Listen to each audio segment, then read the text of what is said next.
Perfecto. Entonces, acá en nuestro curso empezamos la unidad 2, es cortica esta clase y la otra. Luego cifras del proyecto que tendrá otras dos clases y luego costo de capital otras dos y ahí estarán las 6 para hacer nuestro examen 2 y luego lo último será presupuesto de capital. Bueno, y cuando hablé de clases es un poco más. Esta es, pues tendríamos esta semana y la otra. Luego esta también tendría una semana y semana y media acá. Ahí cuadran los tiempos. Hacemos clic ahí, nos vamos hasta la evaluación financiera.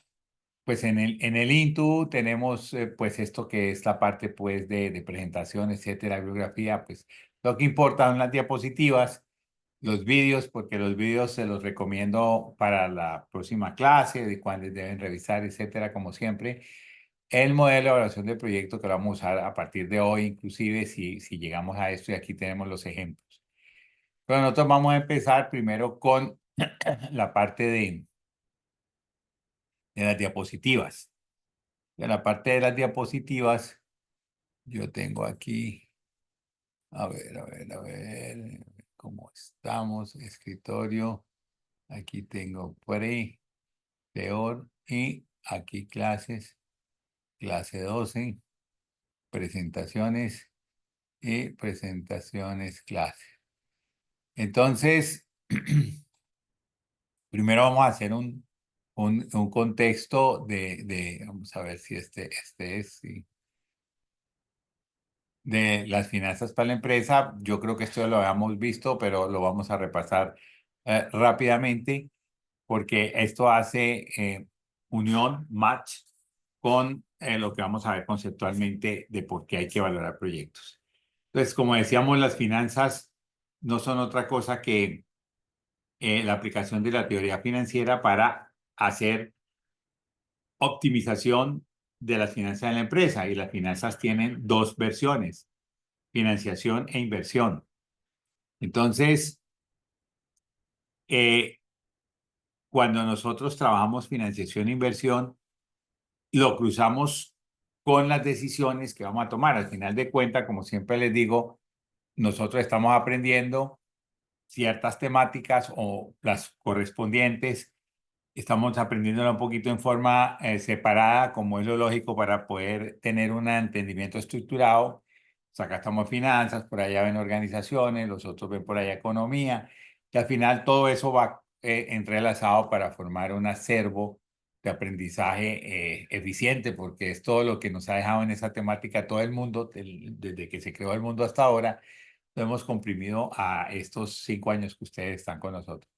Esta parte, pues dice, mire, al final de cuentas, la empresa lo que necesita es esa teoría para hacer decisiones o tomar decisiones financieras. ¿Y cuáles son? Financiación e inversión, pero cuando uno toma decisiones, las toma en el largo plazo y en el corto plazo. Entonces, las decisiones financieras de largo plazo, pues son el análisis de la estructura de capital, en el caso de financiación, o fuentes de financiación. Hay un curso que a veces se ofrece, creo que es electivo, que se llama Estrategias de Financiamiento. Ahí se profundiza sobre esto. Pero algo de estructura de capital lo vamos a ver nosotros. Y cuando vemos inversión, que es nuestro curso, pues uno ve la teoría de inversión, equivalencia financiera, generación de riqueza, teoría del valor, que vamos a ver ahora. Y pues uno le aplica a la evaluación de proyectos y a presupuesto de capital. ¿Qué es evaluación de proyectos? Pues tomar un proyecto y mirar si es factible financieramente o no. Ya nos introdujimos ahí. Y luego el presupuesto de capital es mirar un conjunto de proyectos que normalmente es lo que tiene la empresa y analizarlos. Si hay, por ejemplo, proyectos que se excluyen, entonces decir cuál es el mejor. Luego vemos por qué se excluyen. O proyectos que no son excluyentes. Entonces, normalmente cuando uno tiene una serie de proyectos, la empresa no tiene un presupuesto de inversión para todos ellos, entonces tiene que escoger los mejores. Y esto, inversión, que es cómo se emplea el dinero, y financiación, cómo se trae el dinero, en el largo plazo pues tienen estas versiones, pero en el corto plazo todo se llama administración del capital de trabajo, que ustedes lo deben haber visto en administración financiera. Muy corto, desafortunadamente, porque ahí hay tela buena para cortar, pero bueno, en algunas carreras se va, de hecho, creo que se hizo una reorganización y dos cursos que veían los de finanzas diagnóstico financiero y planeación de corto plazo se colocan ahora como administración financiera y ese curso de finanzas se vuelve más denso y va a ser, de ahora en adelante, desafortunadamente, pues ustedes no les tocó la administración financiera, fundamentalmente ese curso. Entonces va a haber una mayor amplitud para ver esa parte de decisiones de corto plazo. Por ejemplo, cómo se maneja el efectivo, cómo se manejan los inventarios, importantísimo. Las cuentas por cobrar y cuentas por pagar, uno puede jugar con ello para entregar descuentos o tomar descuentos. No es una cosa difícil, pero uno tendría que abordarla como un tema aparte. Si ustedes están en una empresa y están gerenciándola, no les va a sobrar si ustedes ven algún diplomado en finanzas de corto plazo o administración de capital de trabajo, que eso es específicamente realizado para las operaciones, empresas manufactureras fundamentalmente. Entonces, seguramente les va a aportar mucho. Bueno, pero aquí ya tenemos tres campos. ¿Por qué? Porque es que todos los modelitos de acá, uno los toma desde un punto de vista cuando hace inversión y desde otro cuando hace financiación. Por ejemplo, los descuentos por pronto pago de las facturas. Si yo soy un proveedor, yo le puedo decir a mi cliente, mire, usted le estoy vendiendo 90 días, ¿por qué no me paga de contado y yo le hago un descuento del 5%? Me estoy financiando, ¿por qué? Porque estoy trayendo dinero que iba a entrar en el futuro a más corto plazo, pero eso me cuesta porque tengo que dar una rebaja. Al contrario, también mi proveedor me puede decir eso y yo veré si es favorable o no. Pues, entonces es el mismo modelito, pero es de las dos caras de la moneda, entonces por eso lo tengo como un campo. Pero esto se aumenta porque los procesos de decisión pues son más complejos, tienen información, análisis y decisiones. Entonces, aquí teníamos las decisiones en tres campos, pero esto se complementa o se profundiza con los campos de finanzas, contabilidad, costo y presupuestos, que ustedes lo vieron, pues son instrumentos que permiten tomar temas específicos y volverlos estándar. Por ejemplo, los estados financieros están basados en la contabilidad y lo que permite, miren, las cuentas llevan así, todo esto se lleva aquí, todo aquello allá.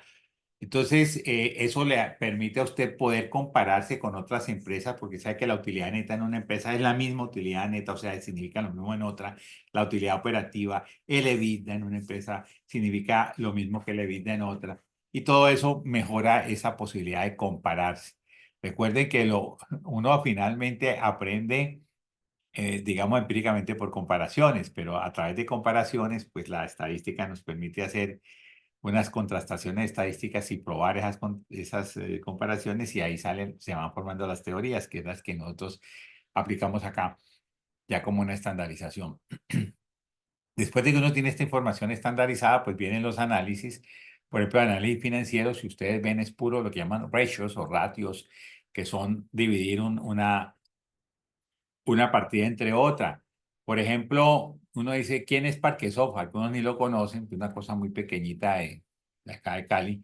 Y otros, ¿y cómo es Microsoft? Pues un gigante. Entonces es como comparar una ballena azul con un ácaro, o sea, más o menos esa es la dimensión. Pero uno puede comparar las dos, ¿por qué? Porque si vamos a ver cuál es, digamos, la razón de deuda. La razón de deuda, ¿qué es? Es pasivos totales sobre activos totales. El uno tiene miles de millones de dólares de deuda y de activos y el otro tiene milloncitos de pesos de deuda y de activos. Pero cuando uno los compara, uno dice, este tiene 52% y este tiene 23%. ¿Cuál tiene menos endeudamiento? Y ahí con esas razones es que uno o desescala o escala, lleva toda la misma escala o le quita la escala original que tenía, ¿no es cierto? Entonces es algo como yo les decía siempre, ¿cómo se llama? El índice de masa corporal. Usted no puede decir una persona que pesa 100 kilos es gorda o flaca porque depende de la estatura. Entonces, ya el índice de masa corporal sí hace la relación entre los dos y ya le puede decir puede contestar esa pregunta. Apalancamientos. Apalancamiento financiero significa cuánto endeudado esté, qué porcentaje de endeudamiento tiene, pero también hay apalancamiento operativo, que es importante porque depende de los costos fijos. Si yo tengo mucha maquinaria y digamos, una nómina fija muy grande, esos costos fijos se vuelven importantes y hay que tener una estrategia de producción que es prácticamente copar la capacidad, porque cuando no esté produciendo, pues el lucro cesante está, ellos sí están cobrando los costos fijos que son se dan por tiempo y no se está aprovechando y cosas de ese estilo.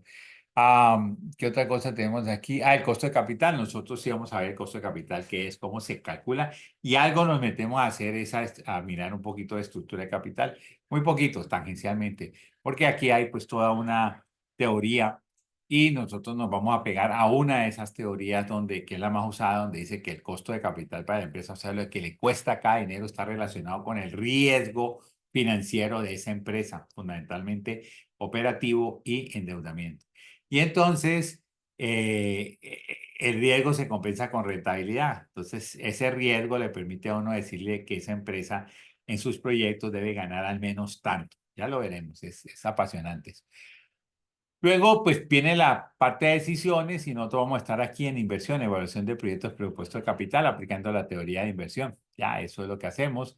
En financiación, como les dije, ahí ya muy profundo, estructura de capital, estrategias de financiación un poco más aplicativo. Y en operación, administración de capital de trabajo, que es financiación e inversión, los méritos que hay, que son muy poquitos, son crédito comercial, como decía, o descuento por pronto pago.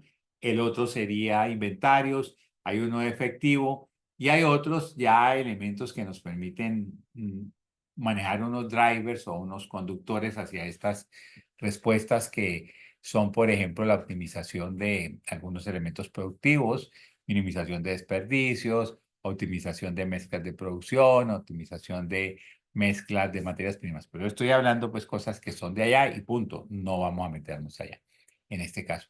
Y en apoyo, pues matemáticas financieras, todo lo que vimos hasta hoy, teoría de decisión, que ahí lo que hacemos es traer elementos de la teoría de decisión y los ponemos donde los necesitamos. Por ejemplo, cuando estamos maximizando, cuando estamos seleccionando proyectos y decimos de todo este poco vamos a escoger los que más riqueza me den, los que más PPN tengan en general. Y hay unos procedimientos heurísticos, o sea, empíricos, y algunos otros matemáticos. Eso es teoría de decisión. La teoría de decisión arranca pues con toda la teoría de juegos de los economistas y al final lo que establece son patrones, caminos que se deben tomar para poder optimizar, o sea, tener las mejores decisiones posibles. Y entonces todo eso funciona teórico, obviamente ningún modelo, por completo que sea, es completo. Y como el mundo está andando, pues uno lo que hace es basarse en estos modelos que son muy precisos, todos, inclusive estos de valoración, y decir, eso es lo que espero. Y de pronto ponerle un poquito de experticia, que ahora pues la inteligencia artificial teóricamente, vamos a ver si es cierto, nos la va a proveer y entonces nos va a reemplazar mucho en nuestro trabajo. Vamos a ver si es cierto. Ahora, finanzas internacionales, pues un curso que sigue a este para la mayoría de las carreras porque esta parte internacional está metida en todas las decisiones. Lo que sucede es que no la tomamos porque es mucho más sencillo mirar todo desde una economía interna y luego en un solo curso salir al exterior, porque hay una, digamos, variable que recoge todas esas relaciones que se llama tipo de cambio o tasa de cambio, la TRM, por ejemplo. Entonces, claro, uno ya va, ya aplica la TRM aquí y allí y quizás una de las cosas que hacemos en Finanzas Internacionales es mirar un módulo que es prácticamente todo este curso de teoría de inversión en un solo módulo allá, porque ya vamos rápido, porque es como esto mismo, pero poniéndolo en el contexto internacional, que es fácil porque toca manejar el tipo de cambio y ya, se acabó. Bueno, eso es, ahora ya el contexto, pues nosotros estamos maximizando el valor de una empresa es lo que el mercado estaría dispuesto a pagar por esa empresa para tomar el dominio. Ese es, y ya veremos que las empresas pues tienen una aproximada de valores, la variable próxima que más se emplea, pues es, pues la única, de verdad es cuando una empresa se vende, o una parte de la empresa se vende, eso valía eso. Pero la otra es el valor de las acciones, entonces hay transacciones de acciones, tienen un precio, un número de acciones de mercado, y eso da el valor patrimonial. Bueno, para maximizar el tamaño y la utilidad eran elementos antiguos, pues que ya no están, racionalmente no deben ser, y maximizar el valor quizás no pasa de moda y lo que se está viendo ahora es que a veces se van a, por fuerza digamos, racional, se empiezan a medir ciertas cosas que le dan valor conceptual a la empresa. Por ejemplo, todo lo que son los valores ESG, o sea, ambiente, sociedad y gobierno corporativo. Hay ya unos calificadores y se está relacionando con el valor esa calificación buena. Creo que ya se está encontrando un camino en investigación, porque todo está en investigación y antes era, hombre, parece que eso le quita valor porque hay que meter más dinero para obtener lo mismo. Pero ahora el punto es que se ha entendido ya con el tiempo, poquito tiempo, 5 años, 6 años que tenemos con estas mediciones, que el riesgo de estas empresas es menor. Y las empresas tienen menos riesgo porque son más cuidadosas con el medio ambiente, y más aceptadas por el público. Entonces parece que esto está virando a que el valor de las empresas se maximiza cuando tienen mejores índices de este tamaño. Bueno, y aquí pues teníamos que nosotros, pues digamos que estamos inmersos en una sociedad que es cómo producimos, yo creo que ya les dije esto, no es cómo plata generemos, es cómo producimos. Lo importante es la producción con plata o sin plata, o sea, dinero o sin dinero. Hace 6.000 años no había dinero, había trueque, había una producción, se vivía para comer, ahora se come para vivir y esto está progresando. Entonces, nosotros tenemos una economía de mercado donde el mercado decide si compra o no y no hay una obligación como acá en economía de planificación central. Esto es, digamos, es el socialismo marxista, digamos, extremo en aplicación. Primera etapa de Rusia hasta 1989, donde cayó la cortina de hierro y hoy hay países encerrados en eso, como el estandarte es Corea del Norte y existen otros como, por ejemplo, Cuba y otros que pues estuvieron siempre de ese lado, pero fueron también, digamos, ayudados a estar allá en por la separación que hicieron los demás países de esas políticas. China, por ejemplo, estaba aquí hasta que murió Mao Zedong, que fue pues, el líder de comunista de China, que fue el que creó prácticamente, expulsó la monarquía, la terminó de expulsar de allá, de su relación y un poquito de su yugo a, de Inglaterra, hace un poco más de 100 años. Empezaron y luego Mao Zedong pues hizo una aplicación del socialismo marxista muy fuerte, tanto que se llama socialismo maoísta. Y cuando él murió, pues los sucesores tuvieron a bien hacer una apertura, no del todo, pero es un estado totalitario, pero pues ya ven ustedes la competitividad que ganó, llamando inversiones de capital de otros países, fundamentalmente de Estados Unidos. Eso ocurrió en los 70s. Bueno, hay una anécdota que después, cuando haya más tiempito, la comentamos y ya ellos son países, digamos, socialistas, pero no en el extremo como lo tenía el señor Mao Zedong. Esto no aplica porque acá lo que se hace es negar la propiedad privada. Si usted no es dueño de la empresa, porque el dueño es todo el mundo, pero todo el mundo es el Estado, entonces no hay un aliciente para competir y eso se hace que realmente se vaya quedando por falta de competencia la economía, que fue lo que le pasó a Rusia después de unos 50 años de marxismo cerrado y en los 80 empezó el Glasnost, la perestroika, si la han escuchado, que es una apertura paulatina hasta que fue tanto la apertura que ya sus países que estaban encerrados, subyugados, Checoslovaquia, Rumania, Alemania Oriental, pues se explotaron, ya tuvieron mucho poder y se desligaron de ese yugo.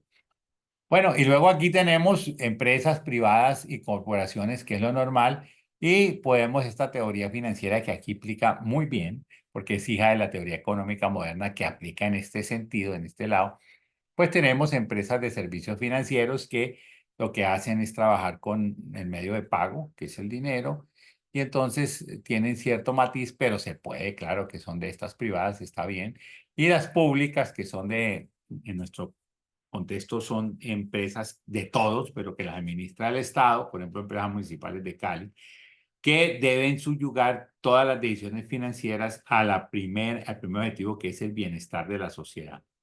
Ahí no es el bienestar de los dueños que son unos accionistas, sino que son todos.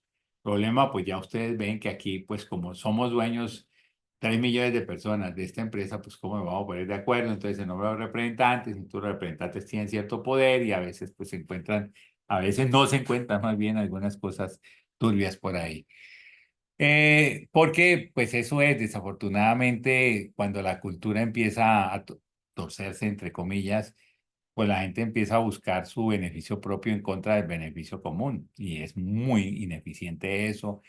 La gente que hace contratos y deme aquí la tajada, eso pues es absolutamente ineficiente. Pero bueno, esa es una condición, por no decir un mal, que lo estamos soportando y que en todas las sociedades existe, según mi opinión, pero mucho más en las sociedades latinoamericanas, pues digamos de las que somos todavía un poco civilizados. Pues no se diga los últimos países que se han independizado, sobre todo los de África, pues esos todavía están en una cuestión horrible, Somalia, no me diga, pero pues acá que somos ya teóricamente civilizados tenemos todavía estos problemas generalizados. El problema es eso, que aquí los tenemos muy generalizados. En cambio, en los países del primer mundo normalmente sí existen, pero pues no son de toda la población, son, digamos, algunos dirigentes y nomás. Bueno, eso es. Entonces, ¿por qué vamos a evaluar proyectos? ¿Qué es lo que llega ahora? Recuerda que esto nosotros dijimos, nos sirve todo lo que vimos de valor de dinero de tiempo, equivalencia financiera para valorar proyectos, por un lado, y por el otro lado, para valorar acciones y bonos.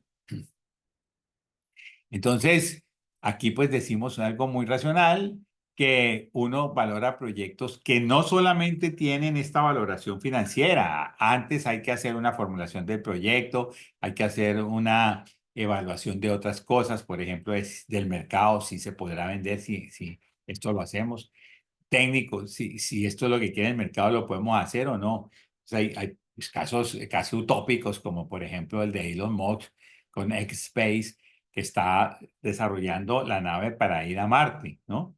Eso es una locura, pero eso pues en personajes como él que han hecho mucho dinero y se lo ha propuesto, puede que no lo consiga él, pero que sí ya lo deja muy cerca a que eso continúe y con toda seguridad no terminará este siglo antes de ir a Marte. Posiblemente ustedes lo podrán ver en un viaje a Marte porque está metiéndole una cantidad enorme de dinero como antes no podía meterlo, sino solamente los países. Pero bueno, digamos que es eso y bueno, al final, digamos en términos corrientes, uno tiene que tener una evaluación de las oportunidades y necesidades del mercado, la tecnología y los aspectos socioambientales y saber qué riesgo corre y cómo son los riesgos, digamos, medidos o calculados. Pero esa información es necesaria para poder hacer la valoración, porque decimos por aquí esto, pero eso tiene mucho riesgo, algo que sea más seguro. Por ejemplo, vamos nosotros a dedicarnos a hacer teclados de computador. La respuesta es, ¿qué riesgo tiene? Esa sería la pregunta y la respuesta es absoluto, porque los reconocedores de voz ya están. Entonces, estos van a desaparecer. Entonces, ¿para qué nos metemos a crear un proyecto en donde vamos a hacer una empresa de ensamblaje de teclados? Pues habrá un teclado de cada uno para toda la vida y se acabó. Y eso, pues. Entonces, hay que mirar toda esta parte y y bueno, eso es una información que se requiere y pues lo obliga prácticamente a pensar. Si uno hace algo porque se le ocurrió, un proyecto porque le ocurrió y no lo valoró, tiene muchas posibilidades de fracasar. Poder de decisión, tomo los mejores proyectos porque los he figurado, he definido y he encontrado las cifras y he podido hacer la valoración y encuentro los mejores. Ya.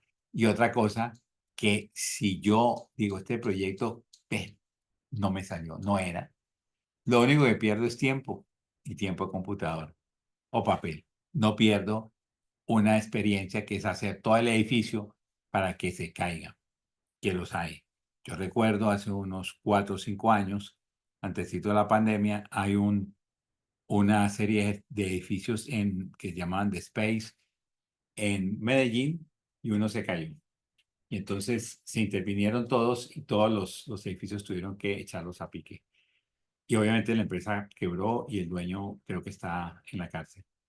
Lo que se dijo fue que los diseños fueron modificados con situaciones, eso pues es extraoficial, pero con condiciones que no se conocían.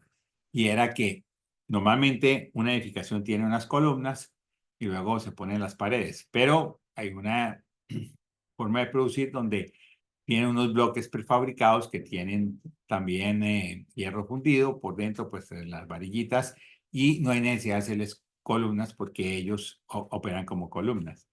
Parece que aquí el invento y la innovación fue que después de que tenían unos pisos con esos paneles, sobre eso sí hicieron columnas y no aguantaron. Y esa era una cosa no probada, ese es el problema. Entonces uno puede hacer eso. Igual Hidroituango, que tiene una serie de problemas, también parece que fue un poco laxa la exploración previa. Entonces, esas evaluaciones pues se dan con ciertas condiciones que no fueron probadas realmente. ¿Qué otra cosa decimos sobre proyectos? Pues que es una evaluación, hay un resultado numérico de proyectos. Los proyectos son conjuntos de actividades o de planes que se van a organizar, de proyectos de inversión. Inversión es que tenemos un dinero y lo vamos a poner, lo tenemos, ya no lo tenemos, invertimos en esta posición para poder tomar beneficios futuros. Y de empresa, o sea, empresa es la firma o la corporación. Y lo que tranquiliza es que nosotros tenemos como requisito tener una visión holística, o sea, una visión integral, ver todos los aspectos. Yo recuerdo hace mucho tiempo había un proyecto de una planta de Bavaria que inclusive la conocí el sitio. En Boyacá, pasaba por ahí, me dijo, ¿y esa planta qué? Porque no, yo no, es que hace 5 años está ahí y no tiene licencia ambiental. No pudieron, la ubicaban en un sitio donde no podía estar y entonces la frenaron por ello. ¿Por qué? No pensaron en todas las condiciones. La toma de decisiones es una dificultad porque uno toma decisiones siempre y para eso le pagan en la empresa, por eso gana un sueldo, pensando en el futuro. Pero el futuro no está en piedra, lo que está en piedra es el pasado. Entonces uno tiene que bajarse ahí diciendo, con esta historia voy allá.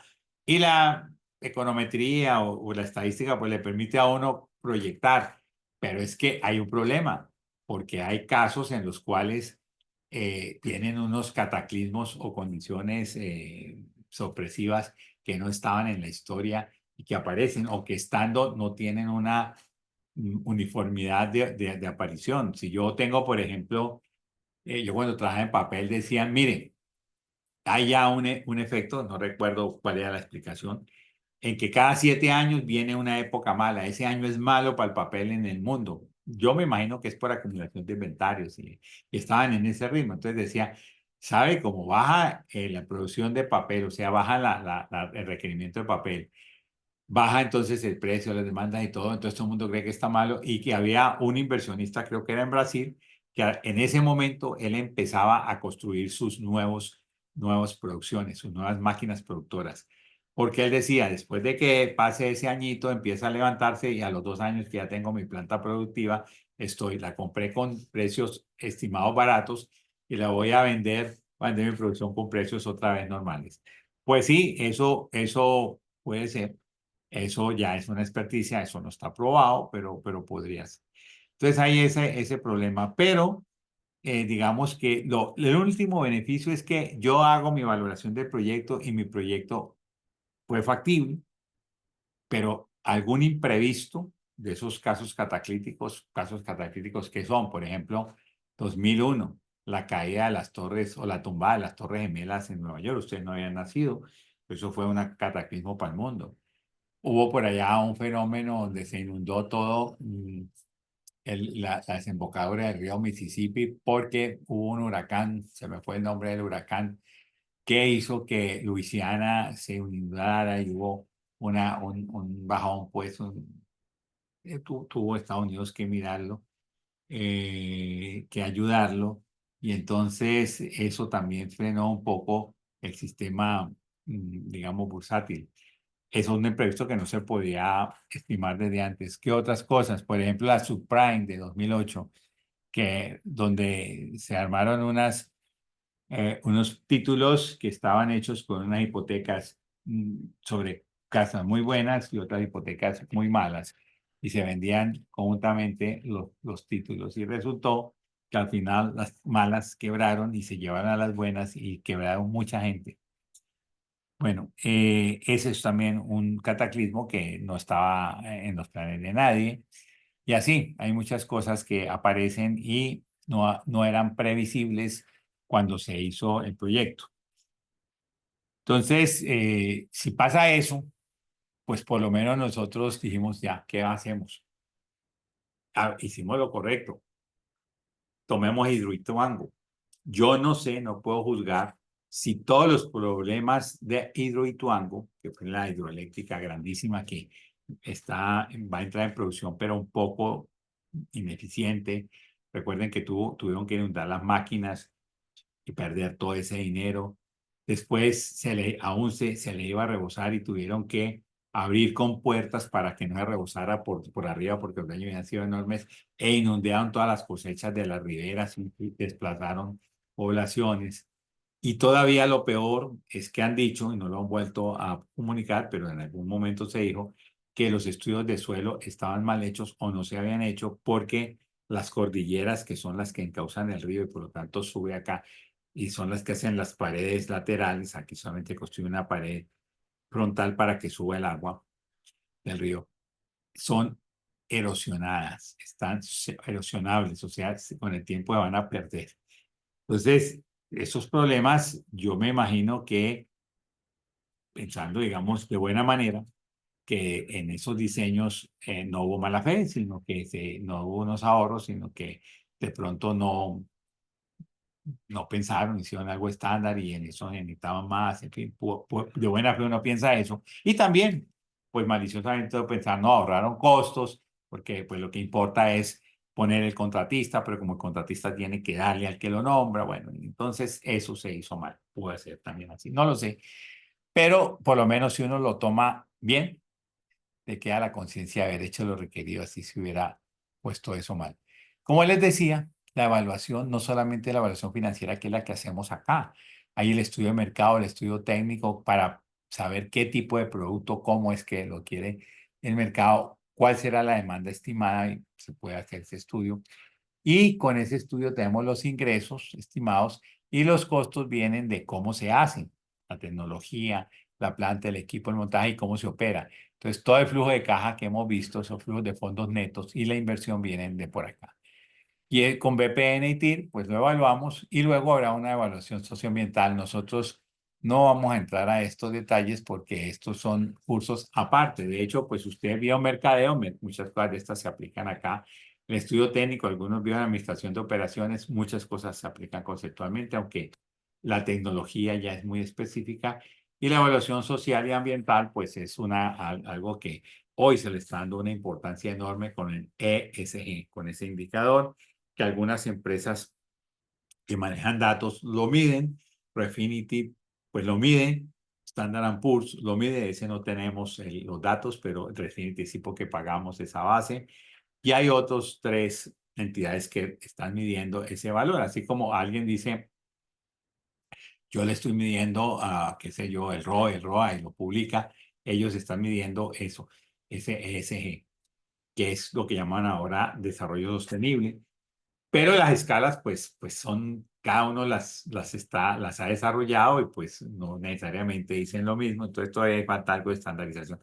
Pero se está dando mucho valor aquí, sobre todo al impacto ambiental, porque estamos en un problema de aumento de temperatura y de gases invernadero, que no, pues los gases invernadero producen aumento de temperatura, como ustedes bien lo pues, pusieron, y podemos empezar la destrucción de esta vida como la conocemos. Bueno, eso es el abrebocas para entrar allí a mirar otro poquito de concepto que consiste en la generación de valor para la empresa. Entonces, ¿se acuerdan que allá dijimos, mire, es que lo que hay que hacer es maximizar el valor? ¿Por qué? Porque el valor que es lo que el mercado le puede dar a los dueños de la empresa para comprarse. Eso es. Entonces, claro, porque en todo momento no la estamos vendiendo hay que maximizarlo. Hombre, porque por muchas razones. La primera, más evidente, porque si alguien necesita platica y yo tengo, digamos, la mitad de la empresa y la empresa vale 100, yo tengo 50. Pero si la empresa con lo mismo vale 200, ya tengo 100 y yo necesitaba 50, no tengo que vender todas las acciones sino una parte. Y hay otras muchas cosas, como señala el mercado, y eso es importante. Otra cosa, cuando la empresa vale más de lo que debería valer, digamos, en los activos, valor en libros, digamos así. Si vale más en el mercado, hay una ventaja porque cualquier dinero que entra vale más adentro que afuera. Entonces sale barato recibir dinero para hacer cosas adentro. Bueno, la generación de valor se da como un intercambio de valores. Cuidado con esto, porque es importante entender que la empresa está intercambiando con una sociedad valores. ¿Cuáles son los valores? La empresa entrega bienes y servicios y la sociedad le entrega dinero. Entre más valor tengan estos servicios y bienes entregados, más dinero le entregan aquí. Imagínense el caso de Apple. Apple es la marca más valiosa como marca. ¿Por qué? Si uno mide el market value added, o sea, lo que vale en el mercado Apple y le resta lo que valen los activos, tiene la mayor cantidad de dinero. Es como 3 veces lo que valen los activos. Otra también es Microsoft y todas estas, pero esa es la principal. ¿Qué ha hecho Apple? Pues ha entregado, como lo entendemos hoy, unos bienes y servicios extraordinarios y ha podido sacar mucha ventaja de eso, o sea, venderlos muy bien. ¿Cuál? Pues sus iPhones, sobre todo los teléfonos inteligentes, que ellos fueron los pioneros. Antes estaba el iPad, el iPod, estaba, bueno, muchas cosas que fueron, digamos, desarrollos visionarios de una persona que fue el que lo creó, Steve Jobs. Y pues entregaron eso y se entiende ahí. Lo mismo Microsoft. Microsoft le entregó a la humanidad, pues, digamos, una estandarización, porque yo recuerdo cuando estaban empezando, uno tenía Visical, el otro Supercal, el otro no sé qué. Luego llegó Lotus, hasta que llegó Microsoft y dijo, no, yo tengo aquí Excel y todo el mundo usa Excel, entonces todos nos podemos comunicar. Eso bueno, una serie de cosas que aprecia el mercado, entonces muy bien. Estas personas que nacieron normales, más y yo más bien pobre, y pues fueron mm, generando su fortuna en su vida, fortuna enorme. Pues se entrega esto y la sociedad le entrega esta parte. Esto se llama la teoría del valor, porque es ver cuánto estamos entregando de valor y cuánto acá. Primero es esto y luego esto. Cuidado, porque cuando se desvían las directivas y empiezan a mirar primero esto y después esto, normalmente sucumben.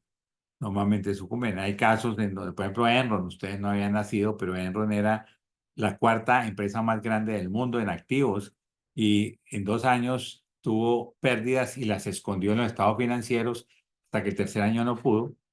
Tuvieron ya por auditoría que hacerlas pues públicas. ¿Y qué pasó? Quebró completamente. Arthur Anderson, que era la auditora más grande del mundo, que era su auditora externa, también quebró y se suicidaron inmediatamente, se suicidó el vicepresidente financiero y el que había salido a 6 meses, el former, también se suicidó el vicepresidente anterior. No soportaban pues la presión social de su culpabilidad por haber mentido. Entonces, todo eso hay que mirarlo, por lo tanto, primero es esto y esto vendrá por añadidura. Hasta ahí pienso yo. Lo mismo pasa con uno.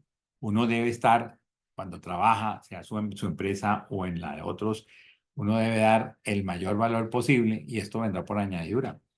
Entonces existe la teoría de la plusvalía, es que yo estoy dando más que lo que me da, entonces voy a dar menos. Póngase ahí y verá que al final va a quedar usted contraído, insatisfecho y al final usted se va a entender con la compañía. Es mejor darlo todo y después si lo da todo y esto no está bien remunerado, seguramente otro lo capturará. Bueno, y luego existe el otro lado, que es el lado en que la sociedad entrega recursos humanos y capital a la empresa y la empresa le paga. Entonces, fíjense que son dos cosas muy interesantes porque son los mismos actores, pero nosotros estamos aquí pagándole a la empresa cuando nosotros estamos recreándonos por los bienes y servicios, pero cuando estamos trabajando en la empresa que nos paga, o sea, somos los mismos en ambos lados, pero organizados de manera distinta, me parece genial. Eso se llama la corriente circular en economía, pero esta llama la teoría de la eficiencia o la teoría de recursos y capacidades, porque es que la empresa debe buscar tener un recurso y capacidades muy exquisitos y ojalá diferenciales. Por ejemplo, Microsoft tiene un recurso espectacular que es el visionario de esa empresa que fue eh, mm, Bill Gates, que además es intransferible porque él es el mayor accionista, entonces tiene esa ventaja ahí en el mercado y así, bueno, así pasa con todo. Esa teoría de la eficiencia lo que dice, mire, es que usted tiene que generar siempre valor en un mercado físico y también un mercado financiero, pero consecuencia de este valor que usted genera aquí es que puede después generar valor aquí. Valor del producto es ni siquiera calidad, sino cómo es la relación calidad-precio. Hoy está muy de moda eso. 5 estrellitas, relación calidad-precio, es importante. Puede que no tenga buena calidad, pero el precio sea apropiado, o puede que tenga una calidad muy buena, pero el precio también alto. Confiabilidad. Confiabilidad se refiere a que siempre entreguemos lo mismo. O sea, como ustedes, yo les digo, ya les había hecho la anotación, ¿qué prefiere alguien? Trabajar con una persona que tiene en promedio 4, pero tiene la mitad de los cursos en 3 y la mitad en 5. Es muy bueno y a veces muy malo. O otro que sacó en promedio 4 porque tiene entre 3,9 y 4,1 todo. Ese es confiable, ese ya vemos que ahí está, él no sale ahí, pero el otro, si somos de buenas, está en 5 buenísimo, y de pronto aparece en 3, entonces no sabemos. Entonces es mejor, así pasa con la calidad o en general, el desempeño de los productos debe ser confiable, o sea, si es regular, que sea regular siempre, y si es bueno, pues que sea bueno siempre, ¿no? Que a veces es bueno, a veces malo.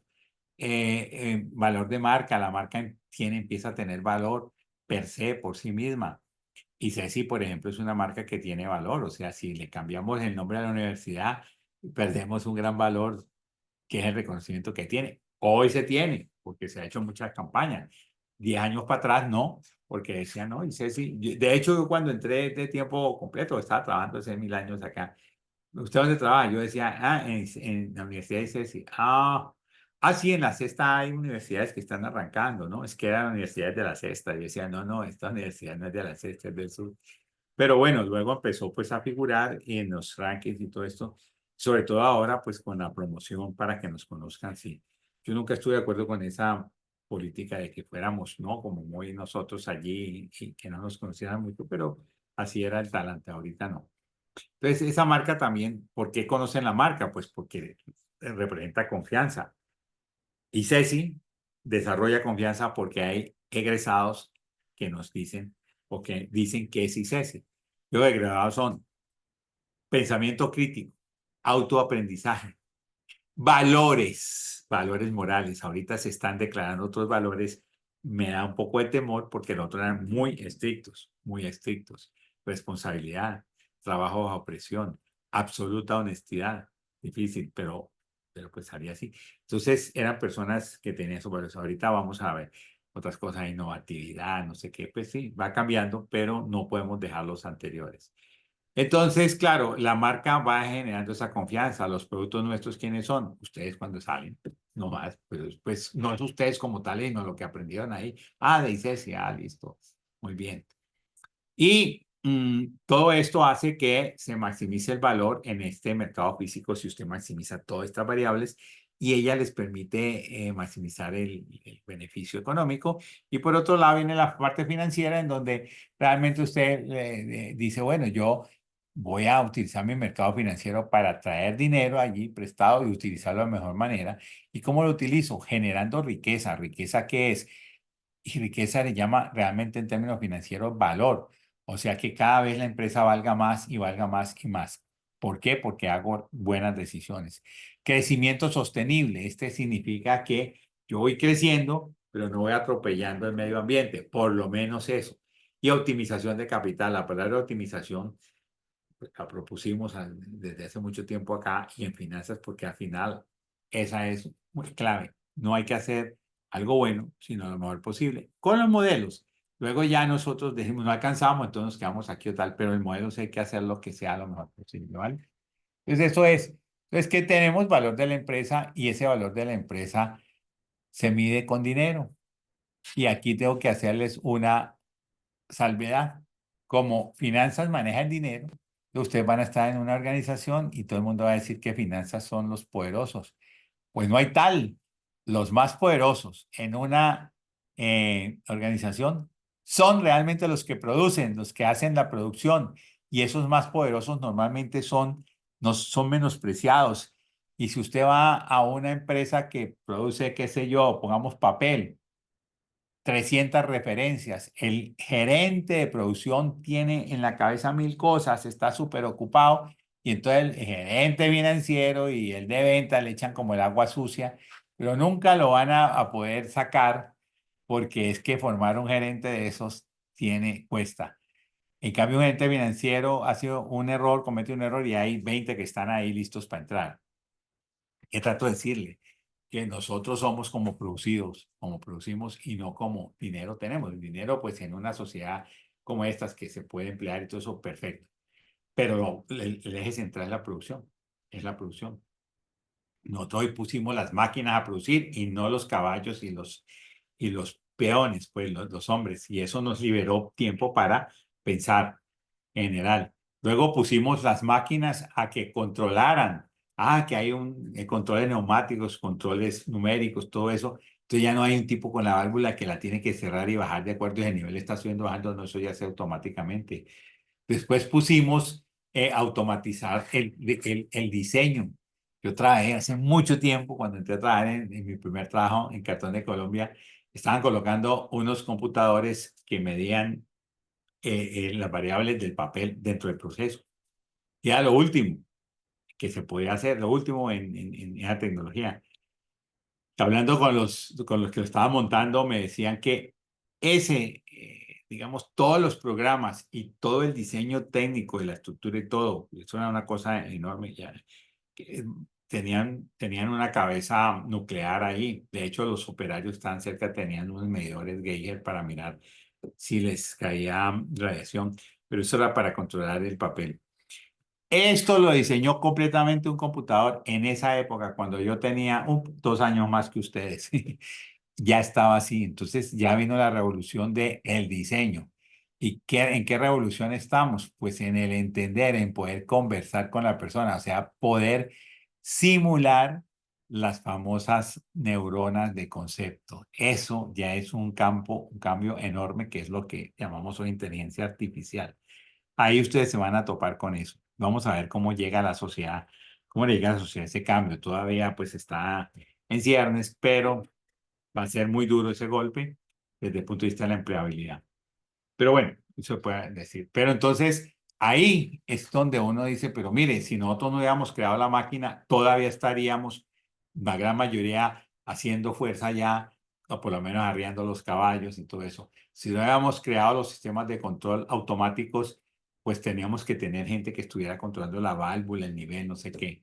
Si no hubiéramos tenido capacidad de crear eh, parámetros para que se diseñaran nuevos procesos y nuevas máquinas, estaríamos con mucho cerebro allí.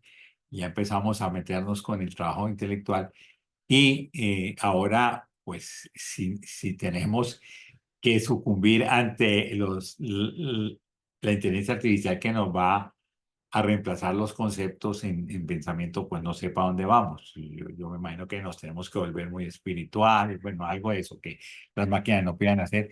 ¿Y cuánto vale eso? Pues es posible que eso es un cambio social enorme. Pero todo esto lo que ha hecho es mover la, digamos, la humanidad hacia elementos más de mayor nivel en su desarrollo de pensamiento. Pero de nuevo, es cómo producimos. El capital facilita, pero debe estar al servicio de producción y no al contrario, como posiblemente ustedes lo van a encontrar en la empresa.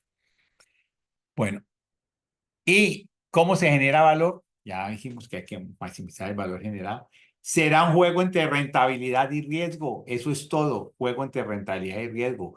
Si yo les digo, el día que estemos en el edificio bueno, usted hoy, si se lanza por la ventana al piso, le voy a poner 5 en el quiz. Hacemos el quiz hoy que es jueves o lo prefiere hacer usted el martes. Usted me dice el martes, ¿por qué? Porque se lanza del segundo piso, que son 2 metros, y no del cuarto piso, que son 6 metros. Entonces usted dice, ah, carambas, pues ve, hagámoslo el martes. ¿Por qué? Porque tiene la misma rentabilidad con mucho menos riesgo. Riesgo es que quede bien o que de pronto se dé un golpe o se fracture. Y así, o usted me dirá, no, en ninguno de los dos casos, pues un quiz, usted hace 20 quizzes en el año, no me voy a lanzar por eso. Digo, bueno, en un examen, de pronto algunos me dicen, me lanzo, pero de segundo piso. O de pronto le digo 5 en la materia y bueno, no, esto es obviamente un ejemplo, ¿no? No es que lo vayan a tomar así, porque de pronto sí encuentro personas que digan, sí, profe, ahí el riesgo lo corro porque vale la pena la rentabilidad. La, la naturaleza se pone así, siempre es así. Ustedes ven, por ejemplo, que en el caso de las, por ejemplo, los leones o las fieras que cazan a sus víctimas herbívoras, cuando cazan, por ejemplo, un búfalo, las leonas tienen un gran festín porque el búfalo pesa 1 tonelada. Pero cazar un búfalo tiene un riesgo enorme. La rentabilidad fue buena, pero tiene un riesgo enorme porque el búfalo, si logra golpear siquiera a una de esas leonas, la puede matar. Entonces, eso es una lucha muy, muy fuerte, o sea, un riesgo alto, pero una rentabilidad grande. Ahora ellas, pues eso lo hacen en el último lugar porque si van a cazar un búfalo o cazar un venadillo, se van con el venadillo porque ahí no tienen casi riesgo. Eso es, y eso es una intuición de la naturaleza y esto se traslada para nosotros. ¿Qué es el riesgo en finanzas? El riesgo en finanzas es variabilidad. Por ejemplo, miren la acción de Tesla durante los últimos 6, 7 años, cómo ha venido variando. Aquí está más o menos, y de pronto por acá empieza en el 2020, que fue la pandemia, como ellos a sacar resultados, a mostrar que sus carritos son más eficientes en lo nuevo, y por acá empiezan todos estos cambios, pero son cambios que a veces sí, como este señor, a veces comete errores con otra empresa, entonces baja y entonces baja la acción. Entonces, esos son riesgos, esta variación futura de los resultados. Si alguien tomó la acción aquí a 450 y la vendió a 900, se ganó el 100%.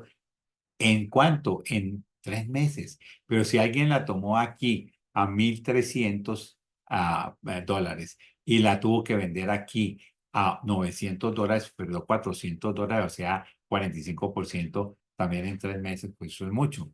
Eso es ese riesgo, toda esa variabilidad. Es un ejemplo, pero igual todo lo que nosotros hacemos, por ejemplo, cuando ustedes entraron a estudiar también, tienen ese riesgo todavía. Lo que pasa es que un riesgo más calculado porque uno ya viene entonado y uno sabe que las bajas de los estudiantes en época universitaria y sobre todo en universidades privadas es bajita y sobre todo en ICESI es bajita. O sea, no es menos, digamos, la gente que se puede graduar con toda seguridad en ICESI es más del 90% de los que pasan el primer semestre, para no decir pues los que de pronto ya se repitieron, pero después del primer semestre es así. Entonces, claro, uno ya dice, ahí tengo una probabilidad de éxito mayor, ¿vale? Pero hay cierto riesgo también. Ahora, miren que en el caso de corto plazo también se da la misma acción por acá, esto es intraday, pudo estar a 939 o si no bajar hasta 915. O sea, son, ¿cuántos? Son como casi 20 dólares, que es como un 2% en una hora, eso es muchísimo y aquí se ven las variaciones. El problema es que yo no sé en este punto si va a subir o va a bajar. Entonces, eso es el riesgo. Aquí lo tenemos con acciones, pero también se puede dar con otras cosas. Aquí hay un ejemplo, pues ya un poquito, pues, digamos, cualitativo, pero es que estos eran los señores más. Yo creo que ya cambió. Yo creo que tengo una vista más porque este señor Elon Musk volvió para acá y este señor quedó en segundo. Pero cuando tomé esto, que fue como en mayo, este señor era que es Bernardo, el más rico del mundo, le ha quitado el primer puesto a Elon Musk. Pero Elon Musk aquí estaba de segundo y este que estaba de tercero, aquí estaba de segundo antes. O sea que Bernardo no, subió. Y mire que aparece gente, este es uno de los dueños de Oracle y este señor es el famoso Warren Buffett que hizo su gran fortuna digamos, invirtiendo en bolsa. Y mire, el amigo Bill Gates que ya no está dentro de los 5. O sea, todas esas variaciones son variaciones que se dan. El riesgo es variaciones futuras de un año a otro, por ejemplo. Aunque todos ganaron, todas las fortunas subieron, pero más subieron unas que otras. Por ejemplo, uno puede preguntarse si las empresas tienen diferente riesgo.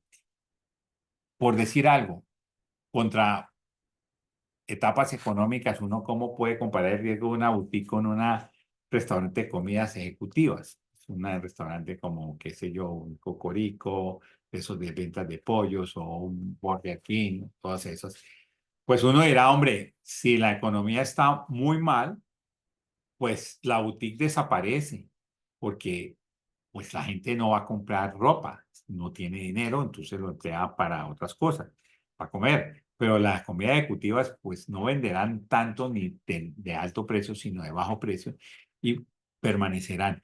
Pero si la economía florece, las personas no pueden comer más, comen un poco de alto precio, pero la boutique que antes había cerrado porque no podía vender, pues ahora sí todo el mundo dice, bueno, ya podemos cambiar la ropita y todo esto. O sea, aquí se ve que por efecto del sector sí hay diferencia en el riesgo, diferencia en el riesgo.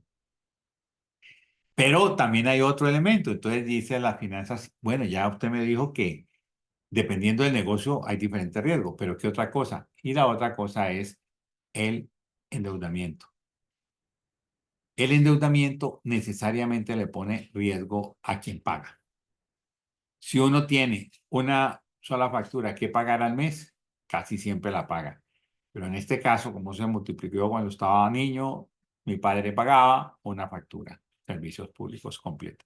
Ahora los servicios públicos vienen aparte. Pero no solo eso, porque además ya tenemos que pagar el internet. Además tenemos que pagar una serie de cosas adicionales que luego yo tengo que pagar, ahí tengo la lista, como 20.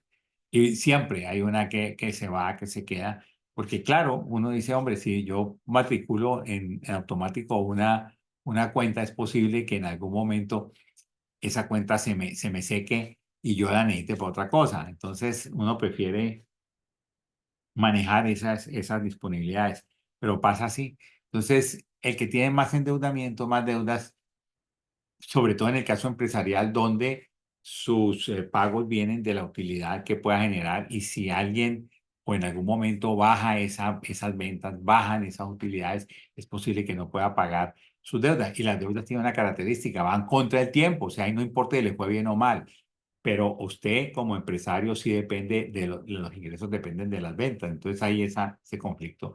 Por lo tanto, entre más endeudado, podría venirle una época más baja, pero como vamos a ver, la deuda es atractiva porque cuesta menos que el capital de los accionistas, después lo vamos a ver. Entonces, hay que hacer ese compromiso entre mejorar la deuda para ganar más, porque los accionistas están ganando más, pero no tanto como para que tenga un riesgo y pueda quebrar la empresa. Entonces aquí podemos ver cómo medimos la deuda, el endeudamiento con la razón de deuda, deuda sobre activo, y la deuda es todo el pasivo en el balance sobre los activos. Por ejemplo, en este caso de comparación de Google contra Amazon en el tercer trimestre, ya tendríamos, sí, tercer trimestre, no, primer trimestre, no tengo el tercero todavía. Fíjense que en Google los activos son 369.491 millones y en Amazon son un poquito más. Pero los pasivos, acá o la deuda total son 108, pero acá es la triplica. Entonces uno dice, ¿quién está más endeudado? Pues Amazon. De hecho, cuando le medimos el RD, vamos a pensar que Amazon tiene más razón de deuda que Google. Eso significa que desde el punto de vista de riesgo, Amazon está más arriesgado que Google. Desde el punto de vista de la rentabilidad, Amazon debe ser más rentable que Google porque tiene más riesgo. Eso es lo que sucede. ¿Vale? Entonces, el riesgo se compensa con rentabilidad. Y esto es la base de la valoración de proyectos. La rentabilidad de la empresa depende del riesgo. Y aquí conceptualmente pongo pues una función cualquiera, pero una función creciente porque